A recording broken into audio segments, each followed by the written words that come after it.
کسی سوال کا صحیح جواب معلوم نہ ہو تو معذرت خواہی کرنا عقل مندی ہے۔ کبھی کبھی دل کی بات صاف صاف بتا دینی چاہیے، کیونکہ بتا دینے سے فیصلے ہوا کرتے ہیں اور نہ بتانے سے فاصلے۔ حیرت ہے اس پر جو تقدیر کو برحق جانتا ہے پھر بھی جانے والی چیز کا غم کرتا ہے۔ انسان کو خود اس کی ذات کے سوا کوئی چیز نقصان نہیں پہنچا سکتی۔ اگر آپ خوش رہنا چاہتے ہیں تو اپنے آپ کو قبول کریں۔ اپنا مقابلہ کسی سے مت کرو، نہ ہی خود کو کم تر سمجھو، تم جیسے ہو بہترین ہو۔ دنیا کے سامنے خود کو فرشتہ ثابت کرنے کی بجائے حقیقت میں ایک اچھا انسان بننا بہتر ہے۔ عورت کو گھر کے کام نہیں بلکہ مرد کا غلط رویہ بڑا کر دیتا ہے۔ بزرگ کہتے ہیں کہ آپ کی رگ رگ سے کوئی واقف ہو تو فرق نہیں پڑتا، بس اپنی دکھتی رگ کا پتہ کسی کو نہ دیں، ورنہ ہر رگ دکھنے لگے گی۔ جب انسان اللہ کی یاد سے غافل ہو جائے تو نفس انسان پر حاوی ہو جاتا ہے اور گناہ کی دعوت دیتا ہے۔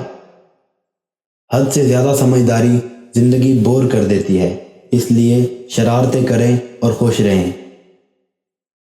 خود کو سب سے بہتر سمجھ لینا ایک ایسی بیماری ہے جو انسان کو کسی کے قابل نہیں چھوڑتی۔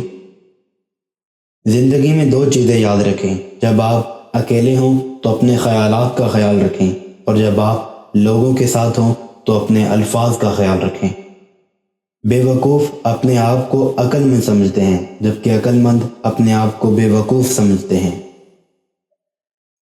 بدتمیز خطرناک نہیں ہوتے، میٹھی چھریاں خطرناک ہوتی ہیں۔ 3 چیزیں لوگوں سے ہمیشہ چھپا کر رکھیں: آپ کی آمدنی، آپ کا اگلا قدم، آپ کی محبت کی زندگی۔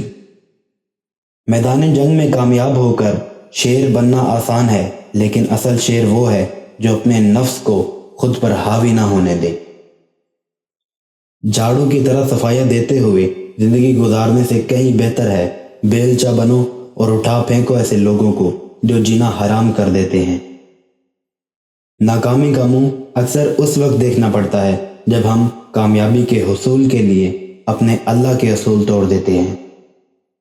جب غلطی ثابت ہو جاتی ہے تو عقل مند اپنے آپ کو درست کر لیتا ہے اور جاہل ضد پر اڑ جاتا ہے۔ خود کا دوسروں کے ساتھ مقابلہ کرنا چھوڑ دیں، سورج ہو یا چاند اپنے اپنے وقت پر چمکتے ہیں۔